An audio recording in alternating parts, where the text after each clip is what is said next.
শহীদ March কর্মসূচির আরো খবর জানাতে এই মুহূর্তে রংপুরে রয়েছেন সহকর্মী ফখরুল শাহিন। আমরা যাচ্ছি তার কাছে। ফখরুল। ফারুক, এখন আমি আছি রংপুর বেগম রোকেয়া বিশ্ববিদ্যালয়ের যে দ্বিতীয় গেট, 2 নম্বর গেট, তার সামনে, এবং সড়কে আমরা দেখতে পাচ্ছি যে এখানে শহীদ মার্চ শুরু হয়ে গেছে। একটু আগে আমরা দেখেছি যে বেগম রোকেয়া বিশ্ববিদ্যালয়ের যে প্রধান ফটকটি আছে সেখানে থেকে মডার্ন যে মোড় আছে সেই মডার্ন মোড়ের উদ্দেশ্যে ছাত্র জনতা, বেগম রোকেয়া বিশ্ববিদ্যালয়ের শিক্ষার্থী এবং রংপুর নগরীর যে শিক্ষা প্রতিষ্ঠানগুলো আছে এই শিক্ষা প্রতিষ্ঠানের শিক্ষার্থীরা তারা মডার্ন মোড়ের উদ্দেশ্যে রওনা দিয়েছেন এবং সেই মডার্ন মোড় থেকে তারা বিভিন্ন সড়ক প্রদক্ষিণ করে তারপরে আবার রংপুর বেগম রোকেয়া বিশ্ববিদ্যালয়ের যে 2 নম্বর গেট আছে সেখানে এসে তারা জড়ো হবেন, উপস্থিত হবেন এবং সেখানে একটি সংক্ষিপ্ত সমাবেশের মাধ্যমে এই শহীদ মার্চ শেষ করবেন। এবং আপনাকে জানিয়ে দিই, সেটা হচ্ছে যে একটু আগে যখন রওনা দেন এই শিক্ষার্থীরা, তার আগে থেকেই অর্থাৎ দুপুরের পর থেকে আমরা দেখেছি যে বিভিন্ন শিক্ষা প্রতিষ্ঠানের শিক্ষার্থীরা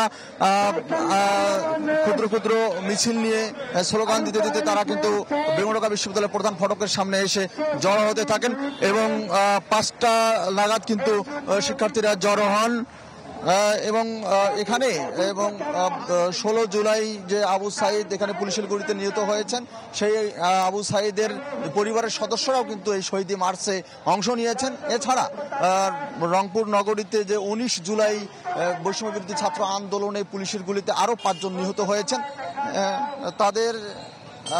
তাদের মধ্যে যারা শহীদ হয়েছেন তাদেরও কিছু পরিবারের সদস্যরা কিন্তু এখানে অংশ নিয়েছেন, অর্থাৎ এখানে শহীদ পরিবারের সদস্যরা অংশ নিয়েছেন এবং ছাত্র জনতার অংশগ্রহণে এই শহীদ মার্চ কিন্তু এখানে যাত্রা চলছে এবং একটু পরে কিন্তু সমাবেশ হবে। এবং জানিয়ে দেই, এর আগে বেলা 3টার দিকে রংপুর নগরীর যে টাউন হল আছে সেখানেও আমরা দেখেছি যে সেখানে রংপুর নগরীর ভিতরে যে শিক্ষা প্রতিষ্ঠানগুলো আছে সেই শিক্ষা প্রতিষ্ঠানের শিক্ষার্থীরা সেখানে সংক্ষিপ্ত আকারে শহীদ মার্চ কর্মসূচি কিন্তু পালন করেছেন।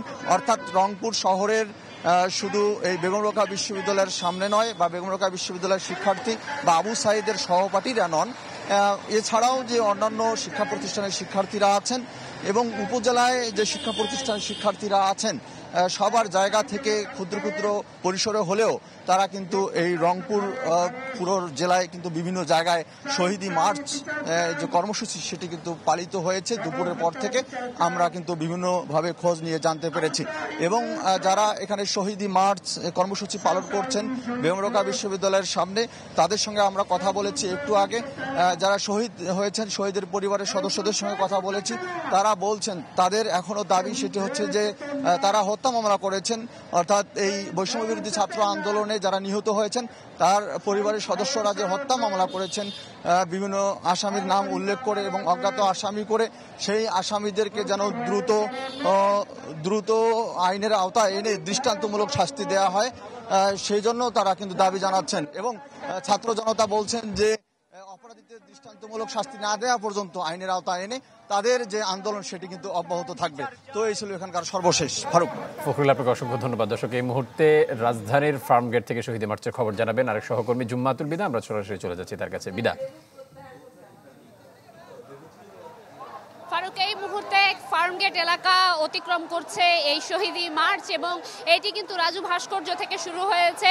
এই যে জনস্রোত দেখতে পাচ্ছেন এটি কিন্তু শুধুমাত্র সাধারণ শিক্ষার্থীদের নয়, সাধারণ শিক্ষার্থীদের সাথে একেবারে গণমানুষ কিন্তু মিশে গেছে, বিভিন্ন বয়সীরা মিশে গেছেন, নানা বয়সী ছেলে থেকে বুড়ো সকলেই কিন্তু এই মিছিলে অংশ নিয়েছেন এবং তারা বলছেন যেই শোক রয়েছে জুলাইয়ের সেই শোককে শক্তিতে রূপ নিয়ে এগিয়ে যাবেন তারা। ঠিক এই মুহূর্তে শহীদে মার্চে আমরা যখন হাঁটছি সাধারণ মানুষের সাথে, আমাদের সাথে কিন্তু রয়েছে বৈষম্য বিরোধী ছাত্র আন্দোলনের সহ সমন্বয়ক, আমরা তার সাথে কথা বলবো এবং তাদের যেই সামনের পরিকল্পনা এবং আজকের দিনে তাদের যে উদ্যোগটি ছিল সেটি নিয়েও জানতে চাইবো। সাইদের কাছে জানতে চাইবো যে সেই 5 জুলাইয়ের বাংলাদেশ, 5 আগস্টের বাংলাদেশ এবং আজকে 5 সেপ্টেম্বর, 2টি মাস পেরিয়ে গেল এবং পদত্যাগেরও আসলে 1টি মাস পেরিয়ে গেল। কি পেলাম আর কি হারালাম? আমরা প্রথমত হচ্ছে স্বাধীনতা পেয়েছি, ফ্যাসিবাদকে হারিয়েছি। যে হারানোটা আমাদের স্বপ্ন ছিল, সেই স্বপ্ন আমরা 5 আগস্টে এসে পূরণ করতে পেরেছি। আমরা যখন 5 জুলাই কোনো প্রোগ্রাম করতাম, তখন আমাদের হেলমেট বাহিনীর ভয় ছিল, তখন আমাদের পুলিশের ভয় ছিল। আমরা সেই ভয়কে উপেক্ষা করে 2 মাস সংগ্রাম করে আজকে যখন 5 সেপ্টেম্বরে দাঁড়িয়ে আছি, তখন এই বাংলাদেশ স্বাধীন। এই বাংলাদেশের কারো কোনো স্লোগান দিতে বুক কাঁপছে না, কারো কোনো ভয় লাগছে না ফেসবুকে কোনো লেখা লিখতে। তাহলে আমরা যেই বাংলাদেশ চেয়েছি, যে সাম্যের বাংলাদেশ, যে স্বাধীনতার বাংলাদেশ, যে বৈষম্যহীনের বাংলাদেশ এবং দায় এবং দরদের বাংলাদেশ, সেটির দিকে আমরা বাংলাদেশ এগিয়ে যাচ্ছি। আমরা আজকে এই কর্মসূচি শাহবাগে গিয়ে বক্তব্যের মাধ্যমে শেষ হবে। আমরা আজকে শহীদ মার্চ কর্মসূচি এই ছাত্র নাগরিককে আহ্বান জানিয়েছিলাম ঢাকার রাজপথে আসুন, তারা ঢাকার রাজপথে নেমে এসেছে এবং আমরা দেখতে পাচ্ছি প্রায় লক্ষাধিক মানুষ আজকে ঢাকার রাজপথে শহীদদের স্মরণে এই শহীদ মার্চ কর্মসূচি পালন করছেন। আপনাকে অসংখ্য ধন্যবাদ। শুনছিলেন ফারুক সাইদ কিন্তু তার জায়গা থেকে তার অভিব্যক্তি তুলে দিয়েছেন। শুধুমাত্র যে সমন্বয়করা তারা কিন্তু নয়, একেবারে আপামর জনতা কিন্তু নেমে এসেছেন রাজপথে, নানা বয়সীরা নেমে এসেছেন। আমরা এখানে একজন বয়োজ্যেষ্ঠ মানুষকে দেখতে পাচ্ছি, চেষ্টা করব সেই আঙ্কেলের সাথেও একটু কথা বলার। তিনিও দীর্ঘ পথ পাড়ি দিয়ে আসলে আমাদের সাথে হেঁটে আসছেন। আঙ্কেল, ভালো লাগা কতটুকু কাজ করছে? নিঃসন্দেহে একটি ভালো উদ্যোগ। আমরা এগিয়ে যাব, নতুন বাংলাদেশ এগিয়ে যাবে। আমরা এগিয়ে যাব, নতুন বাংলাদেশ এগিয়ে যাবে। জয় জয় আমাদের সব জনতার জয়। অসংখ্য ধন্যবাদ। শুনছিলেন যে একজন বয়োজ্যেষ্ঠ, তিনিও কিন্তু তার আবেগের জায়গাটুকু তুলে ধরেছেন, নিজের ভালো লাগার কথা জানতে চেয়েছেন। এবং আমাদের এখানে আরেকজন মাঝবয়সী মানুষ রয়েছেন, তিনিও হেঁটে আসছেন, তার সাথেও একটু কথা বলার চেষ্টা করব। সেই 5 আগস্টের বাংলাদেশ আর আজকের 5 সেপ্টেম্বর কি মনে হচ্ছে? কি পেলাম আমরা, কি হারালাম? নতুন বাংলাদেশ পেয়েছি, নতুন একটা দেশ পেয়েছি। আমাদের সন্তানদের নতুনভাবে বাঁচার শিক্ষা দিয়েছে এবং সুশাসন এবং সন্তানদের সুশিক্ষায় এই দেশ মেধা ভিত্তিতে চলবে, এই আশা রাখি। ইনশাল্লাহ এই দেশ চলবে মেধা ভিত্তিতে, আর কোনো বৈষম্য নয়। ছাত্র জনতা এক হয়েছে। সবাইকে আবারও বলছি, আপনারা এই দেশকে শোষণমুক্ত একটি স্বাধীন দেশ, একটি সুশাসন দেশ গড়ার জন্য সবাইকে আহ্বান জানাচ্ছি। এবং আমি একজন বাবা হিসেবে বলবো, আমার সন্তানের প্রত্যেকটি মৃত্যুর জবাব চাই। খুনি হাসিনা ভারত থাকবে, খুনি হাসিনার বিচার চাই। আমার সন্তান যারা চোখ হারিয়েছেন 6 থেকে 700 জন চোখ হারিয়েছেন, আমি আমার সন্তানদের দীর্ঘায়ু কামনা করছি। যারা পঙ্গুত্বে আছেন এবং তাদের সুচিকিৎসার জন্য মাননীয় উপদেষ্টাকে আহ্বান জানাচ্ছি। আমরাও সেই প্রত্যাশা করি যে সকলের আসলে যারা আহত রয়েছেন তাদের সুচিকিৎসা এবং যারা এই নিপীড়নের সাথে জড়িত ছিলেন তাদের উপযুক্ত শাস্তি নিশ্চিত হবে। এই যে শুনছিলেন, সাধারণ জনতা কিন্তু সেই রাজু ভাস্কর্য থেকেই কিন্তু তাদের এই পদযাত্রা শুরু হয়েছে এবং একে একে কিন্তু এই যে শহীদি মিছিল সেটি কিন্তু এগিয়ে যাচ্ছে কাউরান বাজারের দিকে। এবং আমরা দেখতে পাচ্ছি কিছুক্ষণের মধ্যেই কিন্তু কাউরান বাজারের সামনে, অর্থাৎ যেই মেট্রো রেল স্টেশনটি রয়েছে সেখানেই পৌঁছে যাব আমরা। এবং এখানে কিন্তু নারী পুরুষ সকলের স্বতঃস্ফূর্ত অংশগ্রহণ দেখা যাচ্ছে। তারা যেটি জানিয়েছেন যে এই অধঃপতনের যেই পতন হয়েছে সেই পতনের মধ্য দিয়ে বাংলাদেশ কিন্তু আরেকটি সুযোগ পেয়ে গেল সামনে এগিয়ে যাওয়ার। অর্থাৎ এইটিকে সুযোগ হিসেবেও অনেকে দেখছেন যে এই সুযোগের মধ্য দিয়ে বাংলাদেশ নতুন করে পুনর্গঠনের একটি সুযোগ তৈরি হলো।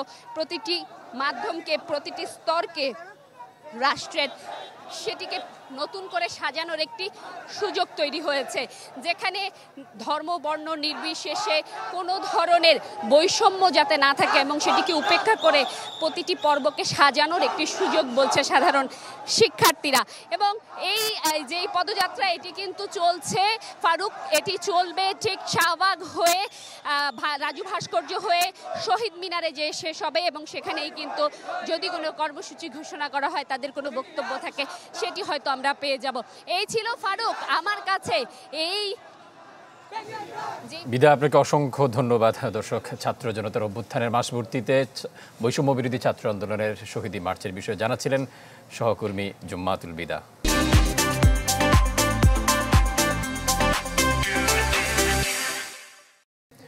দর্শক, ছাত্র জনতার অভ্যুত্থানের মাসপূর্তিতে শহীদ মার্চের আরো খবর জানাতে এই মুহূর্তে আমাদের সাথে যুক্ত হচ্ছেন সহকর্মী রমিজ হোসাইন। আমরা যাচ্ছি তার কাছে। রমিজ, ফারুক, যে মার্চটি, যে শহীদ মার্চটি এখন আছে ফার্মগেট পার হয়ে কারণ বাজারের কাছাকাছি অবস্থান করছে।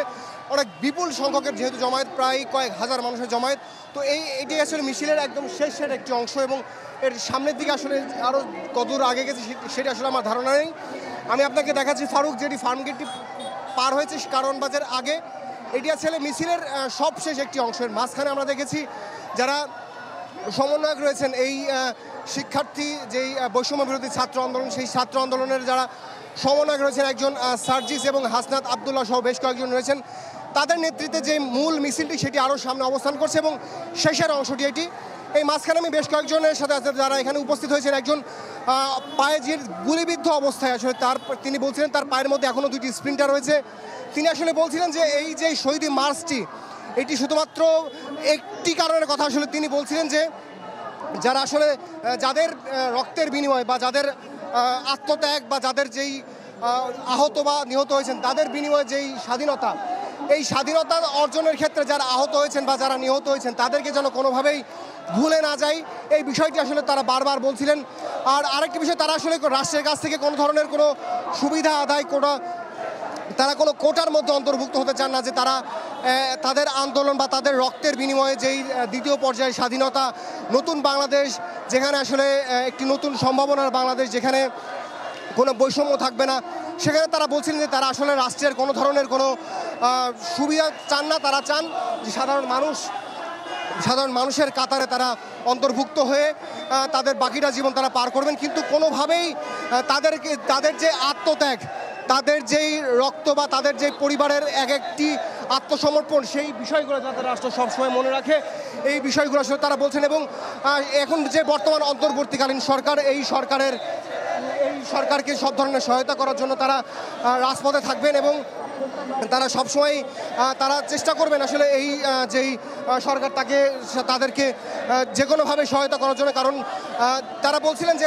এখনও যেহেতু আওয়ামী লীগ সরকার হতে পালিয়ে গেলেও, শেখ হাসিনা ভারতে পালিয়ে গেলেও কিন্তু তার যে দোসর, সেই দোসর কিন্তু এখন পর্যন্ত মুক্ত হয়নি। তারা বিভিন্নভাবে আবার বাংলাদেশের উপর থাবা দিতে চায়। তো এই বিষয়গুলো আসলে তারা সবশেষ অবস্থায় তারা বাংলাদেশের মানুষের সাথে থাকবে এবং তারা রাজপথে অবস্থান করবেন। তারা বলছেন তাদের হাতে যতক্ষণ বাংলাদেশ থাকবে, বাংলাদেশ পথ হারাবে না। ফারুক, এই ছিল এখান থেকে সবশেষ তথ্য আমার কাছে। রমিজ, আপনাকে অসংখ্য ধন্যবাদ। দর্শক, রাজধানীতে শহীদ মার্চের কর্মসূচির খবর জানাচ্ছিলেন সহকর্মী রমিজ হুসাইন।